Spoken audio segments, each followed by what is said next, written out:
4월 27일 나훔 3장 1절로 19절 내 멸망을 듣고 손뼉을 치리라 입니다. 앞서 니느웨의 멸망을 예언하는 선지자께서는 이제 3장에서도 역시 니느웨가 분명히 망할 것이라는 사실을 여러 방식으로 말씀하십니다. 이미 니느웨의 재앙이 임한 것처럼 말씀하시죠. 1절로 7절입니다. 그리고 이어지는 8절에서 13절에서는 그들이 멸망시킨 노아몬과 마찬가지로 니느웨도 멸망의 운명을 맞을 것이다 라고 예고하시고요. 그리고 이어지는 14절로 17절에서는 조롱의 어투를 동원하셔서 조롱하십니다. 전쟁을 대비하라 이렇게 그들에게 명령하시죠. 그리고 이제 마지막 18절로 19절에서는 어떤 장송곡의 형태로 니느웨의 멸망을 선언하시죠. 먼저 1절로 4절을 읽겠습니다. 화에스틴저 피의 성이여 그 안에는 거짓이 가득하고 포악이 가득하며 탈취가 떠나지 아니하는도다. 휙휙하는 채찍소리, 윙윙하는 병거 바퀴소리, 뛰는 말 달리는 병거, 충돌하는 기병, 번쩍이는 칼, 번개 같은 창, 죽임당한 자의 때 죽음의 큰 무더기, 무수한 시체여 사람이 그 시체에 걸려 넘어지니 이는 마술에 능숙한 미모의 음녀가 많은 음행을 함이라. 그가 그의 음행으로 여러 나라를 미혹하고 그의 마술로 여러 족속을 미혹하느니라. 이제 1절로 4절은 계속되는 니느웨에 대한 재앙을 선언하시는 것이죠. 그들의 죄악의 내용을 고발하십니다. 피의 성이라고 하시죠. 피의 성이라는 것은 그들이 남의 피를 흘림으로 인해서 그 성을 세웠다라는 것이죠. 남을 피 흘리게 하고 그들은 많은 부와 권력을 쟁취한 것이죠. 피의 성이요 그 안에 거짓이 가득하고 그들의 특징은 거짓이라는 것입니다. 거짓. 아수르의 사네립이 랍사게를 동원해서 예루살렘 성을 함락하기 위해서 가몬 이설로 꼬이는 그러한 것을 우리는 성경의 내용을 통해 잘 알고 있죠. 아주 항복만 하면 풍요로운 땅으로 옮겨주겠다라고 약속하지만 그것은 철저히 거짓에 불과한 것이죠. 그들은 온갖 거짓으로 손쉽게 남의 것을 빼앗는 것입니다. 거짓이 가득하고 포악이 가득하며 탈취가 떠나지 아니하는 폭력이 가득하고요. 그리고 남의 것을 강제로 빼앗는 그 모습이 휙휙하는 채찍, 윙윙하는 병거, 뛰는 말, 달리는 병거, 충돌하는 기병, 번쩍이는 칼, 번개 같은 창, 그리고 그들의 손에 의해서 죽임당한 무수한 죽음의 큰 무더기들, 그리고 4절에는 그들의 정체가 더욱 적나라하게 나오는데 그것은 무엇이냐면 음녀라는 것입니다. 마술에 능숙한 미모의 음녀, 미모의 음녀라는 것은 보기 아주 아름다운 미모를 지닌 음녀라는 것입니다. 마술은 뭐죠? 이거 속이는 것입니다. 미모가 뛰어난 음녀라는 것은 무엇입니까? 그들이 재력, 그리고 권력, 그리고 군사력 이런 것으로 치장하고 있어요. 그래서 아주 매혹적입니다. 그래서 약한 자들, 약한 나라들 그들에게 의지하고 의탁하는 것이죠. 그러나 그들은 거짓이죠. 그래서 그 미모의 음녀가 많은 음행을 행했다 이렇게 표현되는 것이죠. 특별히 마술에 능숙한 미모라는 건 거짓에 능숙하다는 것이죠. 음행으로 여러 나라를 미혹하고 그 마술로 여러 족속을 홀렸다는 것입니다.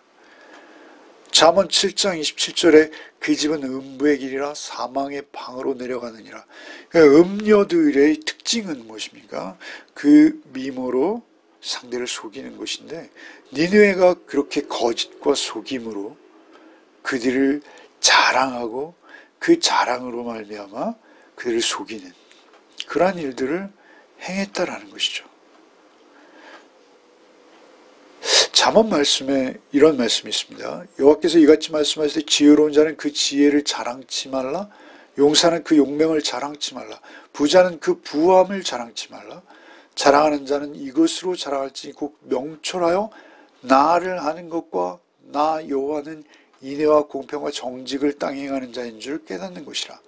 나는 이 일을 기뻐하노라. 여호와의 말이니라. 하나님께서 공평과 정직과 공의, 정의이시라는 것을, 또한 인애와 사랑이시라는 것을 우리가 알아야 된다는 것이죠. 세상 것을 자랑하는 것, 그것은 이미 음녀인 것입니다. 그리고 그 미모를 자랑하는 것, 그 안에는 이미 속임이 있는 것입니다. 의도적으로 그것을 내세우며 자랑하는 것, 그것은 마치 입으로는 행복을 보장하며 사실은 뒤로는 그 주머니를 터는 것과 같은 것이죠. 나라 민족 간의 니느웨의 모습입니다. 5절로 7절을 읽겠습니다. 보라, 내가 네게 말하노니 만군의 여호와의 말씀에 내 치마를 걷어올려 내 얼굴에 일게 하고 내 벌거벗은 것을 나라들에게 보이며 내 부끄러운 것을 뭇 민족에게 볼 것이요 내가 또 가증하고 더러운 것들을 내 위에 던져 능욕하여 너를 구경거리가 되게 하리니 그때 너를 보는 자가 다 내게서 도망하여 이르기를 니느웨가 황폐하였도다. 누가 그것을 위하여 애곡하며 내가 어디서 너를 위로할 자를 구하리요 하리라. 1절로 4절이 그들의 죄악의 내용이라면 5절로 7절은 그들이 당할 징벌입니다. 결국 벌거벗겨서 5절에 벌거벗은 것을 나라들에게 보이겠다라는 것이죠. 치마를 얼굴에까지 들어올려 부끄러운 것을 뭇 민족에게 보이게 하겠다라는 것이죠. 이것은 그들이 뒤에 숨어서 행한 그 거짓과 속임, 그 음료의 음행, 이런 것들을 적나라하게 다 드러내 보여버리겠다라고 말씀하시는 것이죠.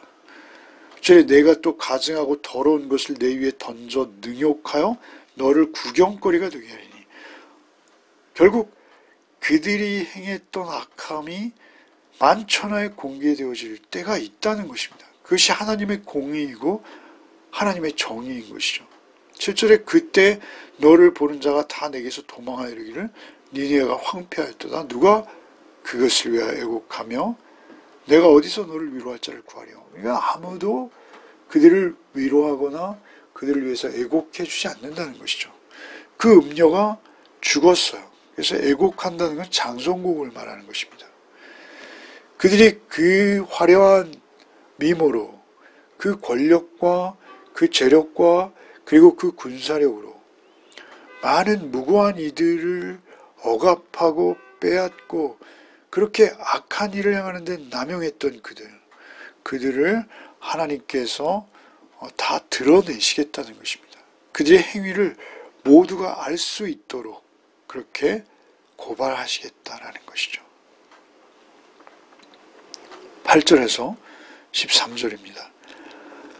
내가 어찌 노아몬보다 낫겠느냐. 그는 강들 사이에 있으므로 물이 둘렸으니 바다가 성루가 되었고 바다가 방어벽이 되었으며 구스와 애굽은 그의 힘이 강하여 끝이 없었고 붓과 루빔이 그를 돕는 자가 되었으나 그가 포로가 되어 사로잡혀졌고 그의 어린아이들은 길 모퉁이에 맺힘을 당하여 부서졌으며 그의 존귀한 자들은 제비 뽑혀 나뉘었고 그의 모든 권세자들은 사슬에 결박되었나니 너도 술에 취하여 숨으리라. 너도 원수들 때문에 피난처를 찾으리라. 내 모든 산성과 무화과 나무의 처음 익은 열매가 흔들기만 하면 먹는 자의 입에 떨어진 것 같으리라. 내 가운데 장정들은 여인 같고 내 땅의 성문들은 내 원수 앞에 넓게 열리고 빗장들은 불에 타도다. 내가 어찌 노아몬보다 낫겠느냐? 라고 니느웨를 향해서 말씀하시는 것이죠. 노아몬은 애굽의 수도 테베를 말하는 것입니다. 그 테베를 사실은 니느웨가 정복했죠. 아수르 바니팔 왕이 BC 644년경에 4년에 그 노아몬 테베 그 애굽의 수도를 정벌했습니다. 그는 강들 사이에 있으므로 물이 들렸으니 바다가 성루가 되었고 바다가 방어벽이 되었으며 구스와 애굽은 그 힘이 강하여 끝이 없다. 그 군사들이 엄청나죠. 구스와 애굽의 힘은 말로도 할 수 없습니다. 그때 최강이었습니다. 강들 사이에 있다라는 것은 나일강 사이에 그 테베가 있기 때문에 그 강을 건너야 그 도시를 정복하거든요. 바다가 성루가 되었고 바다가 방어벽이 되었다. 강들이 물결이 거세고 넓어서 강폭이 넓어서 그것은 마치 바다 같다는 것이죠. 그렇게 너희들이 둘러쳐 놓은 해자, 니느웨 성에 둘러쳐 놓은 그 해자는 정말 보잘것없고 노아몬은 오히려 바다가 성루가 된 것과 같이 난공불락의 성이었지만 너희들이 정복하지 않았느냐. 너희 니느웨는 거기에 비하면 훨씬 더 수준이 낮다. 니네가 노아몬보다 더 낫겠느냐? 너희는 더 못해. 그러니 너희의 성은 더 쉽게 정복되고 말 거야. 이렇게 말씀하시는 것이죠. 오히려 니느웨의 가장 큰 업적이 오히려 니느웨의 멸망의 샘플로 사용되는 것이죠. 그래서 그들은 이 말씀에 절망해야 하는 것이죠. 구스와 애굽은 그의 힘이 강하며 끝이 없고 붓과 루빔이 그 동맹들이 있다는 거예요. 그래서 연합국가들을 이루어서 그렇게 대항했지만 노아몬이 쉽게 무너질 때는 그렇게 쉽게 무너지지 않았느냐라는 것이죠. 사실은 여기서 니느웨가 우리는 노아몬을 정복했습니다. 노아몬보다 우리가 세죠. 어림없는 이야기 마십시오. 노아몬은 정복되어도 니느웨는 정복되지 않습니다. 라고 말할 수 있습니다. 그러나 사실 여기서 의미는 무엇입니까? 그것은 하나님께서 니느웨를 무너뜨리기로 작정하셨다라고 할 때 하나님의 공의와 하나님의 사랑으로 그 성을 난공불락의 성이지만 쓸어버리겠다. 하나님께서 쓸어버리겠다 하실 때는 대책이 없는 것입니다. 그래서 11절에 너도 술에 취하여 숨으리라. 앞서서는 그 미모의 음녀를 비교하셨던 선지자께서는 이제 술에 취하여 숨으리라. 술 취한 자에 비유하시죠. 니느웨가 술 취했다라는 것입니다. 스스로 자아도취한 것이죠.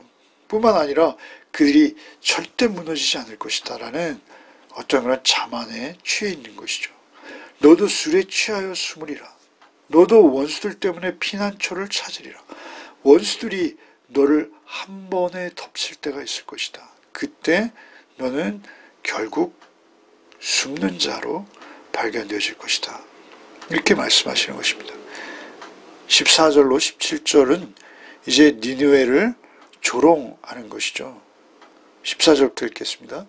너는 물을 길어 에워싸일 것을 대비하며 너의 산성들을 견고하게 하며 진흙에 들어가 흙을 밟아 벽돌 가마를 수리하라. 거기서 불이 너를 삼키며 칼이 너를 베기를 느치가 먹는 것 같이 하리라. 내가 느치같이 쓸어 많게 할지어다. 내가 메뚜기같이 쓸어 많게 할지어다.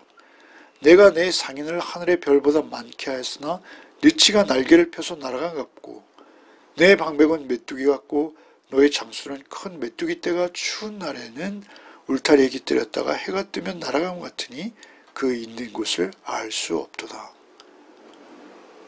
14절에 너는 물을 길어 에워싸일 것을 대비한다 라는 것은 뭐죠? 성이 포위가 되어지면 물이 제일 귀하죠. 해자에 물이 있어도 먹을 수 있는 물은 없죠. 너는 물을 길어 에워싸일 것을 대비하라. 너희가 포로되었을 때 마실 물도 없어질 것을 대비하라. 너희 산성들을 견고하며 진흙에 들어가서 흙을 밟아 벽돌 가마를 수리하고 산성을 더 넓고 굵게 쌓으라는 것이죠. 그들이 마치 산처럼 성을 쌓았어요. 그래서 그 성벽 위로 6마리의 말이 끄는 마차가 달릴 정도의 그 견고한 성을 쌓았다고 합니다.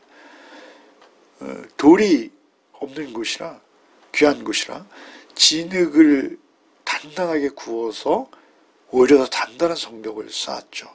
그 유적들이 오늘날까지 있습니다. 그렇게 그 성벽을 더 견고히 세우라는 것입니다. 그런데 사실 이것은 조롱의 의미죠. 오히려 15절에 거기서 불이 너를 삼키며 칼이 너를 베기를 느치가 먹는 것 같이 하리라. 느치로 비유되는 상대는 누구입니까? 바벨론이죠. 결국 바벨론이 느치가 풀잎을 갉아먹듯이 그렇게 힘없이 그것들이 무너질 것이다 라는 것이죠. 느치가 먹는 것 같이 하리라. 내가 느치같이 스스로 많게 할저다. 내가 메뚜기같이 스스로 많게 할저다. 그 메뚜기와 느치의 숫자는 엄청나죠. 그렇게 많게 해도 그 숫자가 다 소용이 없다라는 것입니다. 그 숫자를 많게 해봐야 너희들은 메뚜기처럼 날아가서 흩어질 것이다. 16절에 내가 내 상인을 하늘의 별보다 많게 하였으나 느치가 날개를 펴서 날아감 같고, 상인들, 그들이 경제를 우선시하고 그래서 무역을 활성화시키고 그래서 상인들이 굉장히 니느웨 성에 많이 있었지만 그렇게 전쟁의 날에 그들은 날개를 펴서 날아가는 메뚜기처럼 느치처럼 감쪽같이 다 사라져버릴 것이다. 내 방백은 메뚜기 같고 내 장수들은 큰 메뚜기 떼가 추운 날에 울타리에 깃들였다 해 뜨면 날아가는 것처럼 결국 있는 곳을 알 수 없을 정도로 그들이 사라져버릴 것이다. 방백, 장수, 이 전쟁의 주인공들이죠.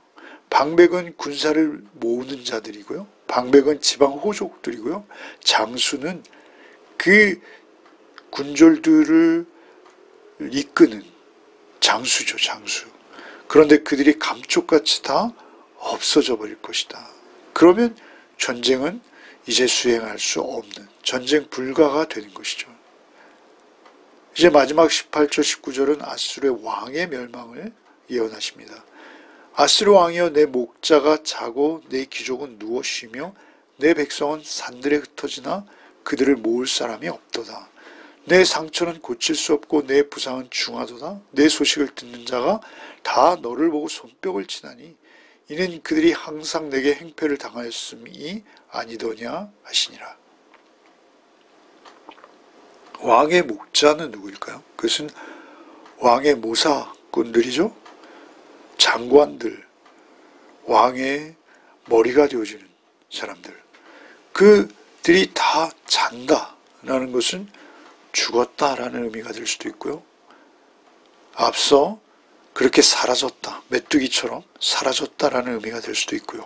내 귀족은 누워 쉬며, 귀족들도 그렇게 흔적 없이 사라져서 백성들은 산에 흩어지나 그들을 모을 사람이 전혀 없는, 그들을 모아서 이제 전쟁을 수행해야 하는데 그들을 모을 사람이 없고 이제는 전쟁 수행 불가가 되어지는 것이죠. 상처는 고칠 수 없고 부상은 중하도다.